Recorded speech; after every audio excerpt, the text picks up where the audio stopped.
Hi guys. I just wanted to tidy up the last video. First of all, it's 4th of July weekend.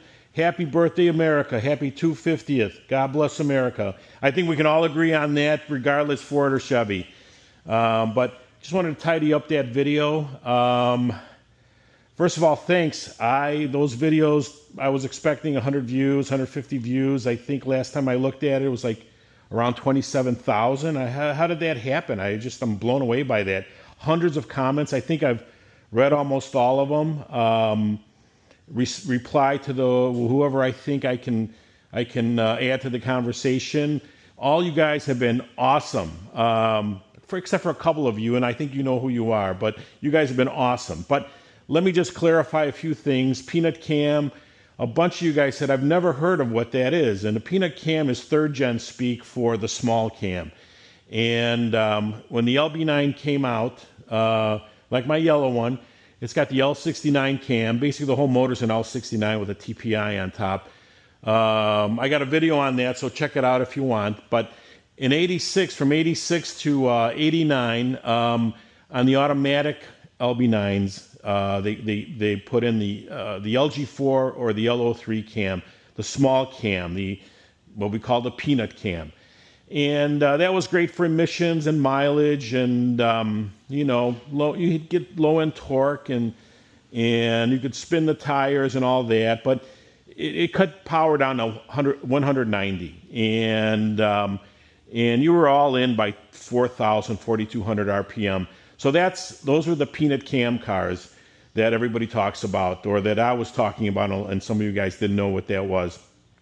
So maybe some of you guys learned some new terminology. What else? So, I think you guys wanted a race story. Maybe I'll give you a couple here. Let's talk about this car when it was new. When it was new, I was probably in my late 20s, and I was done with this whole street race scene. I was really sour on it. I had seen too much stupidity. Didn't want to be involved with it. Things were changing. It was just like not good.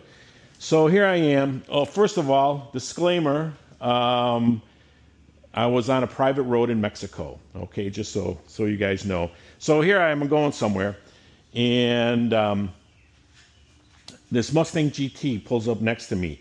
In my mind, I had it ID'd as an 88. It could have been an 89, I don't know, or 87, but for some reason I thought it was an 88. And it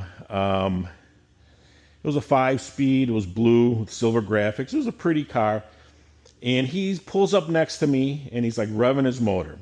And he probably looked at this and thought it was a peanut cam LB9, or maybe he thought it was an RS because it's got a decal to delete. Who knows? Who knows what he thought? But he could feel the taste of victory, like dripping off his fangs. And I'm thinking, I just do not want to race this guy.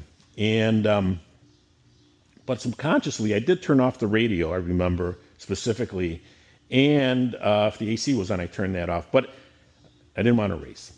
So he's revving his motor, and I'm going to describe this the way fighter pilots describe their dog fights. That was him. This was me. So green light comes on, and he takes off. And he takes off. He's probably a car and a half length ahead of me. And it probably took a split second, but in my mind, it was a couple of minutes. I was like just really thinking about this. I go, I just don't want to race this guy. I just don't want to race. And then something clicked in me, and I said, I'm going to run this sucker down. So I start chasing him and just reeling him in.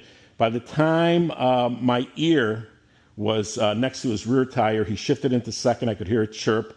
A moment later, I shifted into second, and we were like dead even. I hit third, and I started pulling away from him. I had one fender, and then a whole car length ahead of him. I blew him away. There's no other way to describe it, and he knew it too. I blew him away like he was driving Grandma's Fairmont. And but ahead of me, there was a yellow light. And I'm thinking, man, how am I going to stop? So I did stop. The front right brake pad, still the same pads. I haven't changed them. These are the original pads. The front right brake pad